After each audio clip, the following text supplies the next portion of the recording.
한의학에서는 늘 마음을 다스려 몸을 바로 잡으려 하고 또 몸을 건강하게 하여 마음과 정신을 바로 세우려 노력합니다. 당장은 치료 비용이 부담될 수 있지만 한약 치료를 통해 질환을 조기에 관리함으로써 더 큰 건강 문제로 진행되는 것을 예방하고 장기적인 건강을 유지할 수 있습니다. 반갑습니다. 옛날 한의원입니다. 오늘은 정신분열증 정말 치료가 어렵나요? 주제로 한방치료에 대해 알아보겠습니다. 혹시 정신분열증이라고 하면 어떤 이미지가 떠오르시나요? 뉴스에서나 나오는 무시무시한 질환이라고 생각하시는 분들도 많습니다. 몇몇 언론에서 정신분열증 환자를 다루는 방식을 보면 환자를 마치 상종할 수 없는 괴물처럼 묘사하고 있는 경우도 있어서 이미 많은 논란과 이야기거리를 만들어내고 있습니다. 정신분열증, 완치가 어려운 질환임은 분명합니다. 그러나 증상의 호전조차 이루어낼 수 없는 것은 아니며 작은 이상을 면밀히 알아차려 빠르게 병원을 방문하였을 때 적절한 약물 치료가 이루어지게 되면 일상생활이 가능할 정도로 증상의 호전을 이루어낼 수도 있는 질환입니다. 조현병. 빠른 병원 방문이 무엇보다 중요하며 이미 병이 많이 진행되어 버린 경우에는 환자 스스로도 병식이 없어 병원 가기를 격렬하게 거부하는 경우가 많기 때문에 평소 자신의 상태, 주변인의 상태에 늘 관심을 갖고 애정과 관심으로 보살피는 태도가 필요하다 할 수 있겠습니다. 조현병 증상. 양성 증상은 일반인들이 조현병 또는 정신분열증이라고 했을 때 대표적으로 떠올리는 증상들이라고 이해하시면 더욱 쉽습니다. 이를테면 환청이 들린다든가 헛것이 보인다, 환시라든가 실제와 다른 망상에 시달린다든가 하는 것들입니다. 음성 증상의 대표적인 증상으로는 정서적 분마를 들 수 있습니다. 이러한 증상이 나타나게 되면 환자에게서 눈여겨볼 만한 정서적 반등, 표정 등을 찾아보기가 어려워집니다. 얼굴은 마치 가면을 쓴 것처럼 부자연스러우며 무표정하고 평소 관심을 갖고 즐기던 취미에도 모든 관심이 사라지게 되며 심지어는 말을 한마디도 하지 않으려 해서 마치 실어증과 같은 증상을 보이게 되거나 꼼짝 않고 누운 채 손가락 하나 까딱하지 못하는 경우도 있습니다.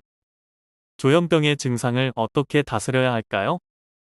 양방병원에서는 조현병 환자의 감정적 동요를 다스리기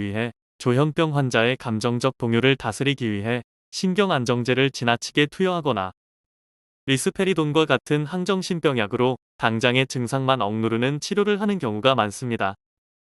옛날 한의원에서는 시간이 조금 걸리더라도 환자의 체질별로 꼭 필요한 만큼의 한약을 맞춤 처방함으로써 나중에 증상이 나아졌을 때 약에 대한 습관성, 의존성, 중독성 등의 걱정을 덜 수 있도록 섬세하게 진료하고 있습니다. 한의학에서는 예로부터 조현병을 정광증이라 하여 다루어 온 바가 있어 조현병 치료의 역사도 상당히 길다고 할 수 있습니다. 조현병의 증상으로 양적 증상과 음적 증상으로 나누어 살펴볼 수 있는데 전자가 강하게 나타난다면 광증이라 하고 후자의 경향이 뚜렷하고 비교적 정적인 양상을 보인다면 전증이라 일컬으며 각각의 상태에 알맞은 치료를 시행하고 있습니다.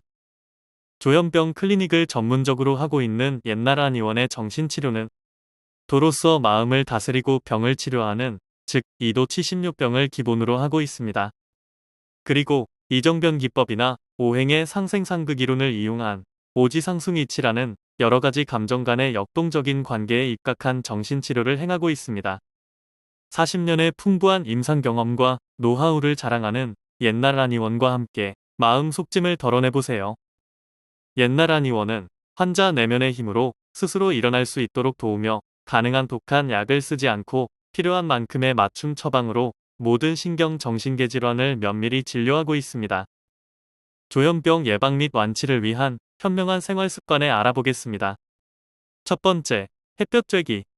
체내의 충분한 비타민 D 합성은 조현병과 밀접한 부분입니다. 최소 20에서 30분 이상은 꼭 햇볕을 쬐는 것을 추천할게요. 오메가3 섭취. 오메가3 지방산이 조현증 발병을 막을 수 있다는 연구 결과가 있습니다.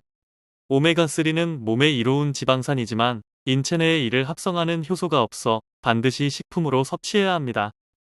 세 번째, 주변인의 적극적인 도움. 가족들과 주변 지인들이 조현증에 대해 이해가 가장 첫 번째, 그 다음 환자에게 협조적인 환경이 갖춰질수록 재발률을 낮출 수 있어요. 네 번째, 신경안정제에 의존하지 않기. 조현병 환자가 주로 복용하는 항정신병약은 그 효과와 부작용의 정도가 다르기 때문에 임상 전문가와 함께 찾아봐야 합니다. 그러나 양방치료에 너무 의존적인 태도일 경우 항정신병약에 내성이 생길 수 있으므로 근본적인 원인 해결이 급선무입니다.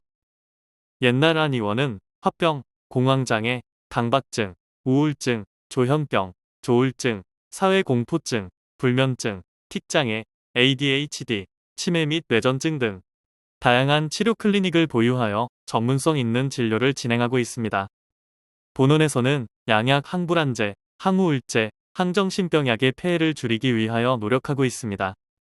환자 개개인의 특성이나 체질을 고려하고 개별화된 맞춤 치료를 통해 원인에 따른 치료를 제공함으로써 내담자의 정신질환에 대하여 근원적으로 해결하는 데 초점을 맞추고 있습니다. 따라서 옛날 한의원은 괄목할 만한 치료 결과를 보여드리고 있습니다. 옛날 한의원은 1983년 개원 이후 지금까지 서울시 강남구 압구정역 5번 출구 극동빌딩 B동 7층 현 위치에서 진료를 계속해 오고 있습니다. 예약 문의는 02544-2204입니다. 감사합니다.